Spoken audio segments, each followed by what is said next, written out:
Karena banyak keluarga bisa bermasalah hanya karena warisan.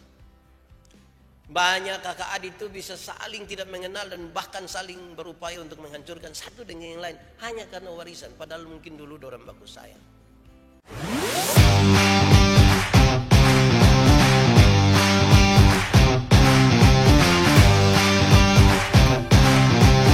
Firman yang hidup itu kami berdoa. Amin. Bapak Ibu Saudara-saudara, dalam sukacita kita hari ini, tema yang ditetapkan oleh Majelis Sinode itu adalah kasih Bapa tiada batas. Pembacaannya terambil dari Injil Lukas pasal 15 ayat 11 sampai ayat yang ke-32. Injil Lukas pasal 15 ayat 11 sampai ayat yang ke-32, perumpamaan tentang anak yang hilang.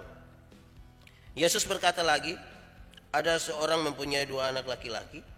Kata yang bungsu kepada ayahnya, Bapa, berikanlah kepadaku bagian harta milik kita yang menjadi hakku. Lalu ayahnya membagi-bagikan harta kekayaan itu di antara mereka. Beberapa hari kemudian anak bungsu itu menjual seluruh bagiannya itu, lalu pergi ke negeri yang jauh. Di sana ia memboroskan harta miliknya itu dengan hidup berfoya-foya. Setelah dihabiskan semuanya, timbullah bencana kelaparan di dalam negeri itu dan ia pun mulai melarat. Lalu ia pergi dan bekerja pada seorang majikan di negeri itu. Orang itu menyuruhnya ke ladang untuk menjaga babinya. Lalu ia ingin mengisi perutnya dengan ampas yang menjadi makanan babi itu. Tetapi tidak seorang pun yang memberikannya kepadanya. Lalu ia menyadari keadaannya. Katanya, betapa banyaknya orang upahan Bapakku yang berlimpah-limpah makanannya, tetapi aku di sini mati kelaparan. Aku akan bangkit dan pergi kepada Bapakku dan berkata kepadanya, Bapa, aku telah berdosa terhadap sorga dan terhadap Bapa. Aku tidak layak lagi disebutkan anak Bapa. Jadikanlah aku sebagai salah seorang upahan Bapa. Maka bangkitlah ia dan pergi kepada bapaknya. Ketika ia masih jauh, ayahnya telah melihatnya. Lalu tergeraklah hatinya oleh belas kasihan. Ayahnya itu berlari mendapatkan dia, lalu merangkul dan mencium dia. Kata anak itu kepadanya, Bapa, aku telah berdosa terhadap sorga dan terhadap Bapa. Aku tidak layak lagi disebutkan anak Bapa. Tetapi ayah itu berkata kepada hamba-hambanya, lekaslah bawa kemari jubah yang terbaik, pakaikanlah itu kepadanya dan kenakanlah cincin pada jarinya dan sepatu kakinya. Dan ambillah anak lembu tambun itu, sembelihlah dia, dan marilah kita makan dan bersuka cita. Sebab anakku ini telah mati dan menjadi hidup kembali. Ia telah hilang dan didapat kembali. Maka mulailah mereka bersukaria. Tetapi anaknya yang sulung berada di ladang, dan ketika ia pulang dan dekat ke rumah, ia mendengar bunyi seruling dan nyanyian tari-tarian. Lalu ia memanggil salah seorang hamba dan bertanya kepadanya, apa arti semuanya itu? Jawab hamba itu, adikmu telah kembali dan ayahmu telah menyembelih anak lembu tambun karena ia mendapatnya kembali dengan sehat. Maka marahlah anak sulung itu dan ia tidak mau masuk. Lalu ayahnya keluar dan berbicara dengan dia. Tetapi ia menjawab ayahnya, katanya, telah bertahun-tahun aku melayani Bapa dan belum pernah aku melanggar perintah Bapa. Tetapi kepadaku belum pernah Bapa memberikan seekor anak kambing untuk bersuka cita dengan sahabat-sahabatku. Tetapi baru saja datang anak Bapa yang telah memboroskan harta kekayaan Bapa bersama-sama dengan pelacur-pelacur. Maka Bapa menyembelih anak lembu tambun itu untuk dia. Kata ayahnya kepadanya, anakku, engkau selalu bersama-sama dengan aku, dan segala kepunyaanku adalah kepunyaanmu. Kita patut bersuka cita dan bergembira, karena adikmu telah mati dan menjadi hidup kembali. Ia telah hilang dan didapat kembali. Demikian firman Tuhan. Berbahagia setiap orang yang mendengar firman, memelihara dan melakukan dalam hidup setiap hari. Ibu saudara-saudara, shalom. Sekali lagi shalom. Saya memulai khotbah ini dengan mengatakan kepada kita saudara-saudara bahwa kisah yang kita baca hari ini dalam Lukas pasal 15 ayat 11 sampai ayat yang ke-32, ini bukan kisah tentang warisan. Ini bukan kisah tentang warisan. Tetapi ini kisah tentang kasih yang luar biasa. Supaya kita memang jangan taruh perhatian kita hanya kepada warisan. Karena nanti kalau kita lihat dan kita periksa tentang anak ini anak ini dia pun bapak masih hidup tapi dia pikir warisan saja. Akhirnya dia ambil itu warisan dan kemudian jadi masalah. Karena itu mari kita melihat tidak kepada warisan tetapi kita melihat kepada kasih. Kasih seorang bapak kepada anak-anaknya dan harusnya kasih di antara mereka sebagai saudara bersaudara. Supaya betul-betul kehidupan ini dinikmati dengan baik. Kenapa hal ini menjadi tekanan yang serius? Karena banyak keluarga bisa bermasalah hanya karena warisan. Banyak kakak adik itu bisa saling tidak mengenal dan bahkan saling berupaya untuk menghancurkan satu dengan yang lain hanya karena warisan. Padahal mungkin dulu dorang baku sayang. Karena itu jauh-jauh sebelum khotbah ini kita lebih dalam, saya mau supaya kita lihat ini pada sebuah kasih. Dan kita merenungkan kasih itu masih ada di kita atau tidak, kita masih tinggal di dalam kasih itu atau tidak. Baik, saudara-saudara. Tentang warisan. Dalam pembacaan ini sebenarnya catatannya menarik. Adat istiadat orang Yahudi yang boleh diminta seorang anak kepada ayahnya ketika ayahnya masih hidup. Kalau dia minta warisan, maka yang dia dapat itu harta yang bergerak. Uang boleh, perhiasan boleh, ternak boleh. Yang kira-kira begitu. Tetapi rumah dan tanah tidak bisa. Jadi dia tidak bisa dapat ambil itu rumah. Tanah juga tidak. Uang dan perhiasan, rantai, ini cincin dong boleh. Kira-kira begitu. Jumlah yang diterima oleh anak bungsu itu hanyalah 1/3. Anak bungsu dapat 1/3 dari kekayaan ayahnya, sedangkan anak yang sulung memperoleh 2/3. Jadi kami yang bungsu ini 1/3 cukup. Enaknya yang kakak dong. Don dapat 2/3 itu dong, sengaja tidak kenal kita, memang don terlalu betul itu. Tapi itu orang di sana. Dalam tradisi mereka kira-kira begitu. Pasti mereka punya pertimbangan sendiri. Kenapa yang kakak harus dapat lebih banyak? Mari saudara-saudara kita melihat kisah tentang anak yang bungsu ini. Dengan harta yang telah diperoleh, dia dengan leluasa mengikuti keinginannya. Dia pergi jauh dari orang tuanya. Dia pergi ke kota, menggunakan semua yang sudah dia jual itu untuk hidup berfoya-foya, untuk hidup bersenang-senang. Memang ada banyak orang yang ketika sudah pegang uang itu memang dia terlalu berpikir, jangankan pegang uang, kita yang tidak pegang uang sedikit-sedikit bilang, kalau saya ada uang mangkali. Itu yang belum ada uang. Apalagi kalau dia sudah pegang uang banyak, baru pergi sendiri jauh dari keluarga, pegang uang banyak ini. Coba saudara bayangkan kalau di tangan saudara hari ini tiba-tiba dapat uang 2 miliar rupiah, lantas saudara suruh bilang, lo tinggal di Singapura situ sendiri-sendiri sah. Wih, saya yakin itu ngeri itu. Jadi kalau kita ada uang ini, rasa kepingin hidup senang-senang. Walaupun memang ada yang ada uang tapi sekikir juga. Untuk dia pun diri sedih sekikir sekali, apalagi dengan orang lain lagi. Itu lebih bahaya. Nah saudara, karena dia hidup seperti itu maka uang itu habis. Kekayaan yang dia dapat itu habis. Biasa kalau uang mulai habis itu kita mulai pikiran itu. Jangankan uang habis, yang belum habis saja kita bilang su habis. Waktu orang minta kita bilang, uang dulu, amin ini 50 ribu. Woi, tidak ada. Saya parah, ya itu kan tidak ada suara, makanya dia tidak berteriak. Dia tidak ribut-ribut di dalam sana. Nah, uang tidak ada.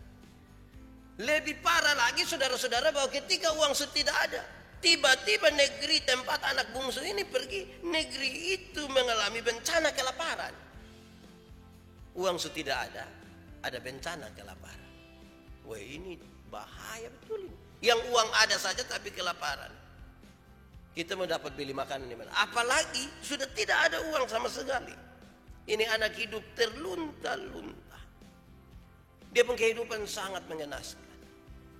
Dalam kehidupan yang rumit ini, dia cari seorang majikan. Ini minimal dia pasti bilang dia mau kerja apa, yang penting saya dapat makan. Mau kerja apa saja yang penting saya dapat makan. Oke, boleh. Tapi engkau pergi ke kebun. Engkau saya tidak akan angkat jadi sekretaris. Engkau di kebun saja urus babi. Ini mau ke mana sudah. Ini untuk kepentingan mau makan ini. Suruh apa saja urus babi bisa. Nah, ini catatan yang penting. Tuhan Yesus pakai kalimat ini menarik sekali saudara-saudara. Kenapa?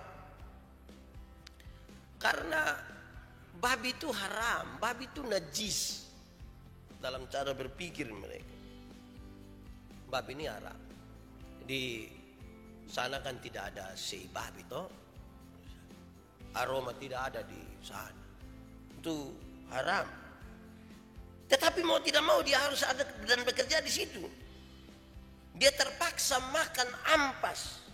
Makan ini makanan babi. Jadi bukan saja jaga ini babi yang, tapi makan ini makanan.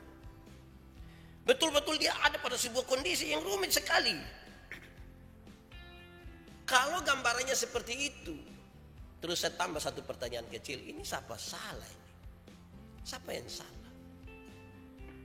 Saya coba mengarahkan kita untuk melihat bahwa penderitaan yang dialami oleh anak bungsu tersebut itu menjadi hasil dari sebuah keputusan dan sebuah pilihan. Dia memilih untuk itu. Dia memilih jauh dari dia punya orang tua. Kenapa? Saya bilang begitu. Karena habis dia sadar, aduh, di titik terendah dalam hidupnya dia sadar. Yang bekerja dengan saya pun bapak seorang terlalu banyak dan makanan mereka berlimpah-limpah. Kenapa saya di sini? Oh, itu kalau datang ame baru bukan dia pun bapak yang terima, tapi dia pun kiu dong yang terima.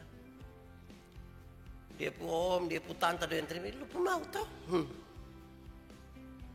Pikir su senang, su gumuk. Nah, dia pikir begitu. Ini konsekuensi dari sebuah pilihan. Ya, kira-kira kisah tentang anak bungsu ini begitu. Coba-cobalah kita berpikir dan sampai waktu kita berefleksi ada waktu yang kita kira-kira begitu. Memilih jauh sekali dari Tuhan, memilih jauh sekali dari keluarga. Kita lagi menikmati kita punya kehidupan, tiba-tiba kita jatuh dan susah sekali. Lalu bagaimana dengan anak sulung? Kadang-kadang dalam kisah ini anak sulung ini tidak detail kita bicara.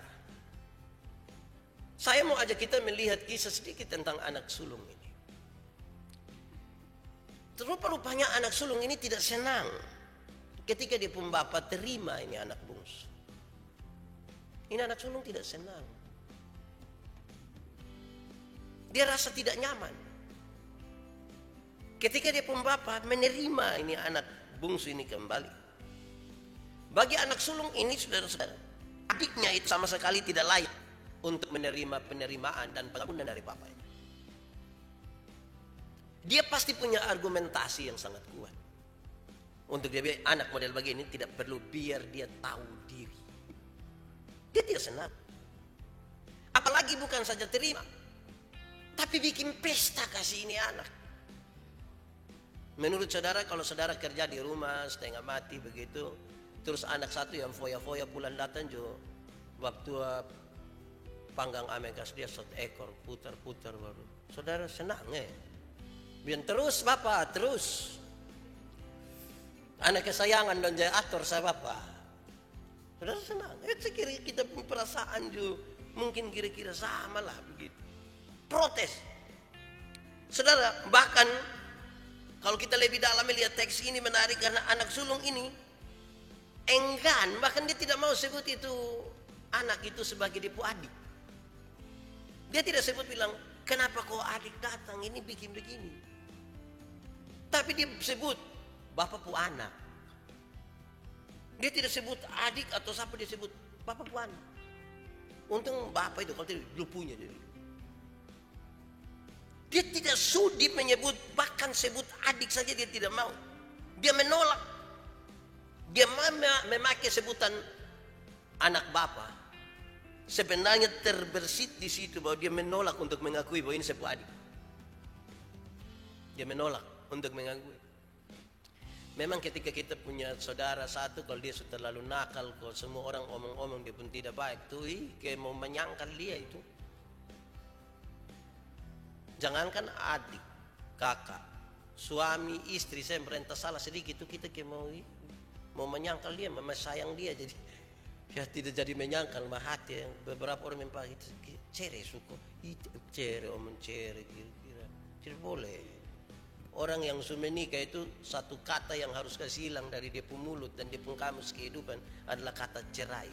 Sedikit-sedikit omong cere, lama-lama jadi doa nanti.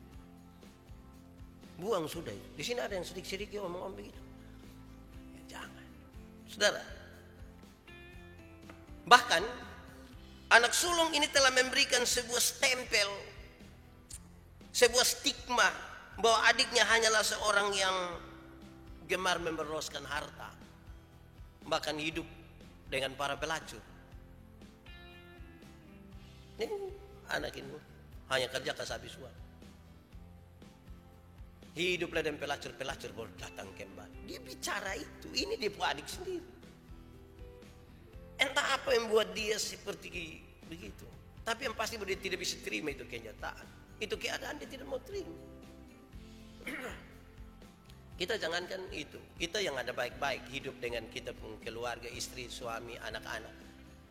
Kalau kita kasih 50.000 di satu anak, 50.000 di satu anak, anak satu itu dia pulang dia pun sudah tidak ada. Bahkan dia pinjam kembali dari yang satu pun masih tetap masih ada sisa 30.000.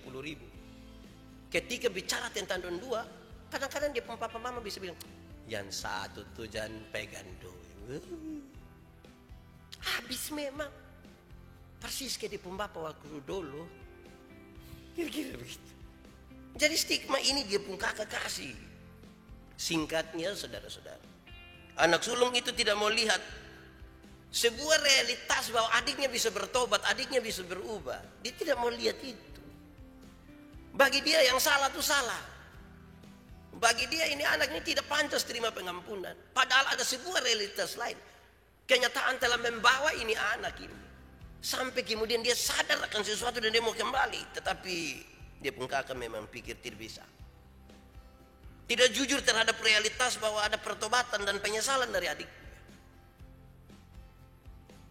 Bahkan kebencian mungkin mulai tumbuh. Sehingga anak sulung ini memilih untuk tidak mau masuk rumah juga. Dia tidak mau masuk. Pasti waktu dia tidak mau masuk itu hanya dua saat. Dia mau duduk di luar saja atau dia lagi pikir kira-kira mau pindah ke mana. Kan dia sudah tidak bisa bersatu lagi dengan dia adik ini. Saudara, saya kira ini hal yang kemudian menjadi catatan lebih dalam ini, saudara. Anak sulung ini ternyata hanya menganggap dirinya sebagai pegawai dari dia pembapa. Percakapan antara dia pembapa dan dia itu menunjukkan bahwa dia itu hanya sebagai pegawai upahan yang melayani perintah-perintah daripada dari papanya. Lukas 15 ayat 19 dalam pembacaan tadi. Kalau kita lihat, tanpa disadarinya atau dia sadar, ternyata selama dia tinggal bersama-sama dengan dia punya bapa di rumah itu, dia tidak pernah menganggap dirinya sebagai anak. Dia tidak pernah menganggap dirinya sebagai anak. Dia pikir dia pegawai. Karena dia hanya menjalankan kewajiban. Saya ingat dulu kami masih sekolah kos. Ada rumah satu, memang itu langsung sekaligus dengan kos-kosan. Jadi dia punya anak kecil satu umur 3 tahun. Satu saat dia pun mama marah dia. Karena apa? Begitu anaknya, sudah kalau begitu biar adik keluar ke adik kosan. 3 tahun tuh kos. Kan dia pikir dia ini mangkali anak kos ini. Bukan lagi anak kandung. Dia menganggap dia bukan anak. Dia hanya pegawai yang selama ini. Padahal dia pembapa bilang, hai, engkau sekian lama tinggal sama-sama dengan saya. Semua ini yang kau punya. Dia tidak anggap itu. Dia lihat pada sebuah kesalahan ini yang dia anggap sebagai kesalahan. Dia mau kalau boleh kasih dia seekor kambing supaya dia bersuka cita dan dia pun sahabat-sahabat. Selama ini dia tidak minta. Nanti pas lihat dia pun adik, dia pun bapak subunuh ame satu, baru dia bilang, bapak saya selama ini tidak pernah kasih kambing anak satu, kalau saya dan saya pun kawan. Pasti dia bilang, coba Pak kasih saya satu kok. Saya dan saya mulai banding-banding itu. Saudara, anugerah yang berlimpah di rumah tidak dipandang sebagai ungkapan kasih, tetapi dianggap sebagai pahala. Yaitu barang-barang yang banyak, harta kekayaan dari dia pembapa tuh tidak pernah lihat itu sebagai sesuatu yang diungkapkan dengan kasih, tapi dia justru menitik beratkan ini sebagai pahala. Maksudnya, anak yang seperti tadi tidak perlu dikasihi, kan dia tidak kerja apa-apa, hanya memboroskan barang, harta. Saya pantas diperlakukan dengan baik karena saya mengikuti Bapak pemerintah-perintah. Kira-kira begitu. Saudara, itu tentang anak sulung. Lalu bagaimana tentang ayahnya? Bagaimana tentang bapak yang baik hati? Kisah ini menarik karena dia pembapa tuh berkenan sekali untuk menerima anaknya, menampung kembali ini anak, menyambut dia padahal ini anak ini telah melakukan kesalahan besar. Dia terima. Ketika anak bungsu tersebut pergi dengan pilihannya dan dia kembali dalam keterpurukan, orang tua ini menyambut ini anak dengan sukacita. Dia sambut ini anak. Saya kira kalau pakai bahasa kita orang tua dong bilang, busuk-busuk juga kita punya anak. Busuk-busuk kita punya. Memang itu kata ya, kalimat yang bilang busuk-busuk itu hanya terjadi antara orang tua dan anak. Busuk-busuk kita punya anak, busuk-busuk kita punya orang tua. Jarang sekali kita dengar bilang busuk-busuk itu lu pun kakak. Busuk-busuk itu lupa. Itu jarang kita dengar. Lebih banyak dengar tuh papa, orang tua, anak orang tua. Nah saudara, mari kita lihat makna dari kisah ini sekaligus makna perumpamaan ini saudara. Ini kan sebuah perumpamaan yang Tuhan Yesus sampaikan. Bapa itu adalah Tuhan Allah. Bapa yang dimaksud itu adalah Tuhan.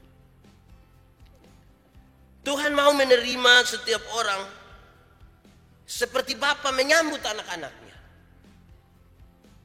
Tuhan mau menyambut seperti seorang Bapa yang sayang dan menyambut anak-anaknya. Pasti ini Bapa yang baik, ini Bapa yang baik.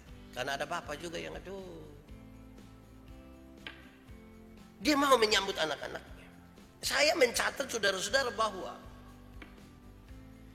dalam kisah tadi dia punya penerimaan itu, Tuhan pun penerimaan terhadap orang-orang berdosa itu paling tidak dalam 3 bagian. Pertama saudara, kasih Tuhan itu dapat mengalahkan bahkan sampai pada titik kebodohan manusia. Oleh karena ketidaktahuan, oleh karena kebodohan orang bisa melakukan sesuatu yang salah. Ini anak ini dia tidak tahu ini dunia pun luas. Dia coba-coba dia pikir kalau jauh dari orang tua itu pasti akan, apalagi kalau pegang uang banyak. Dia kan dalam ketidaktahuan.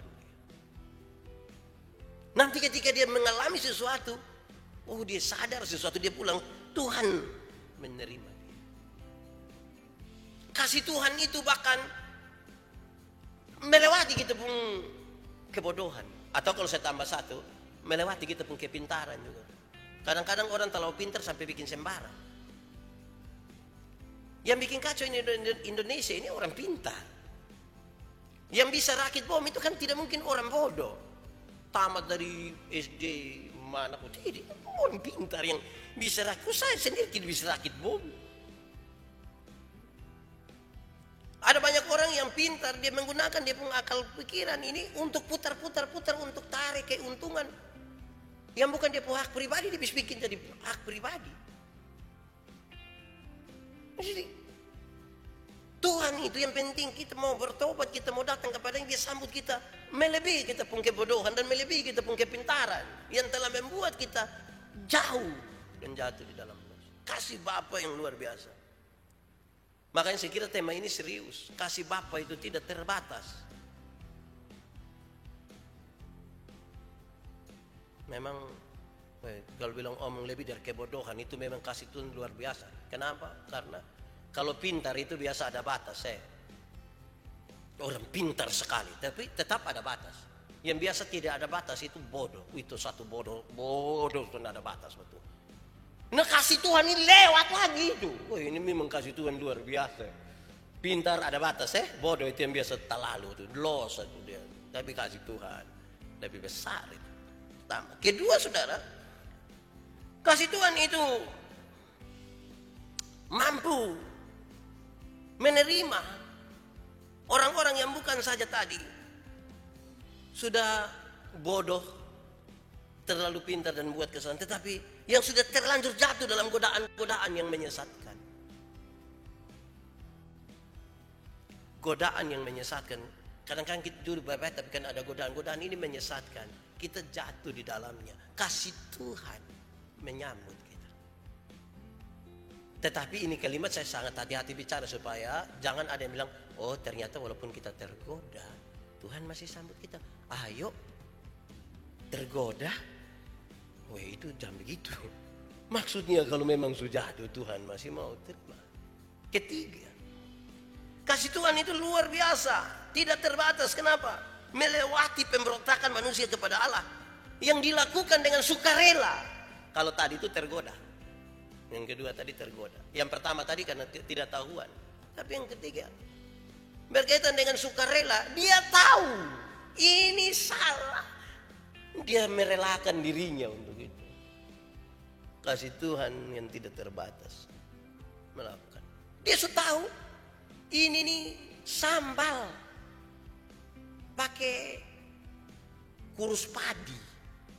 Kurus padi bahasa Indonesia apa ya? Nah itu yang kecil itu. Sudah tahu ini pedis, dia angkat begini, gosok di mata lagi. Pedis toh. Tapi Tuhan menyambut dia. Ada salah di situ. Kasih Tuhan terlalu dahsyat.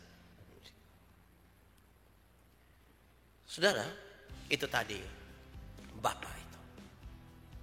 Anak bungsu.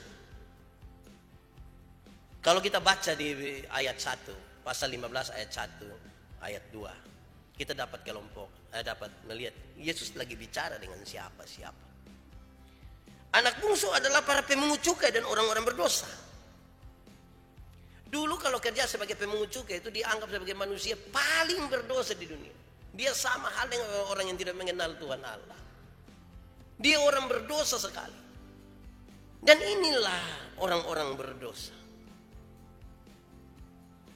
Sementara anak sulung adalah kelompok orang yang merasa diri paling benar.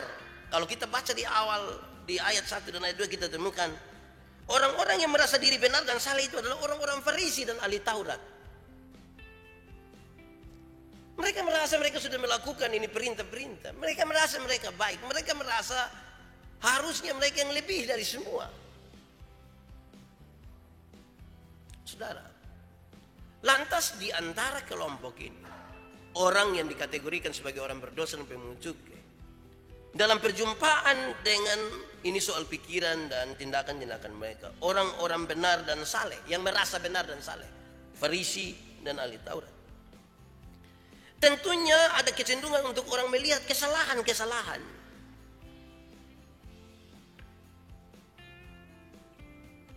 Ketika ada orang berdosa melakukan sesuatu yang tidak benar, gitu, kalau memang manusia tidak tahu gereja dan pemodal, begitu. Jangan heran Pak, itu manusia memang begitu. Kok doa makan saya tidak pernah. Orang mulai berusaha melihat kesalahan. Sementara orang-orang yang tadi Farisi dan ahli Taurat, orang-orang yang merasa diri benar itu, yang ini orang-orang yang berdosa itu bisa cari-cari dan buka kesalahan. Kamu pipi gereja masa-masa. Lebih baik kita biar tidak gereja, man. Lebih baik apa? Dinamika ini terus. Akhirnya orang cari-cari kesalahan. Hasilnya saudara, kalau ada masalah maka manusia justru mempersoalkan kemahakuasaan Allah. Tadi ada masalah. Persoalannya tertuju kepada Allah punya kemahakuasaan, di mana masa saya harus terima keadaan seperti ini? Pernahkah suatu saat saudara kecewa dengan Tuhan? Tuhan, saya sudah ikut Tuhanku mau. Kenapa harus saya alami begitu? Kita mempertanyakan tentang kemahakuasaan Allah. Kadang-kadang kita mempertanyakan tentang keadilan Allah. Tidak adil Tuhan, kenapa dia tidak pernah gereja kok begitu? Beberapa orang sudah ambil keputusan ikut gereja dan kemudian berhenti bergereja. Kan bagi dia kita gereja itu sama saja. Kalau memang waktu dia datang di sini dia ikut gereja untuk menyelesaikan masalah, tidak bisa. Saudara kalau punya masalah hukum, bukan ikut gereja kau hapus itu masalah hukum, pertanggungjawab secara hukum.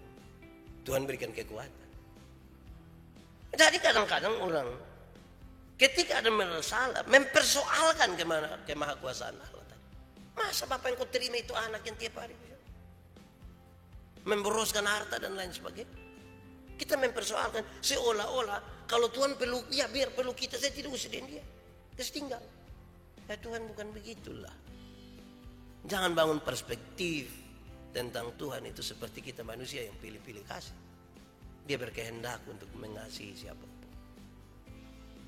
Saudara, di bagian yang paling terakhir saya kirim catatan ringan yang kita semua tahu. Kita ini orang-orang berdosa semua. Tapi yang mau datang kepada Tuhan harusnya orang yang tahu bahwa dia orang berdosa. Karena dia tahu Tuhan pasti terima dia. Biasanya yang tidak rasa berdosa itu yang dia mau datang di Tuhan bagi apa lagi dia tidak. Kalau pakai terminologi bilang dokter itu mencari orang yang sakit, maka yang tidak sakit itu kan dia tidak perlu cari dokter. Maka harusnya hari ini kita bangun sebuah pikiran, saya orang berdosa, saya butuh Tuhan, ini dosa, saya tahu bahwa ini sulit bagi saya, tapi kasih Bapa itu tiada batas ya. Dia menyambut kita.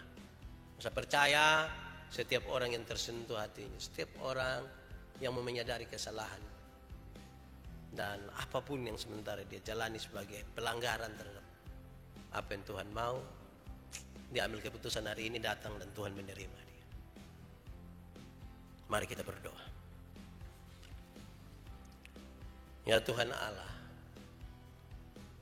kami datang kepadamu menyatakan syukur kami untuk firman Tuhan. Tuhan yang lebih tahu apa yang ada dalam perasaan dan pikiran kami. Kalau ada yang datang sebagaimana anak bungsu ini Tuhan, sambutlah. Dan kami percaya kasih-Mu melebihi segala batas. Kami sangat berdosa. Mungkin orang tidak melihat apa yang kami lakukan.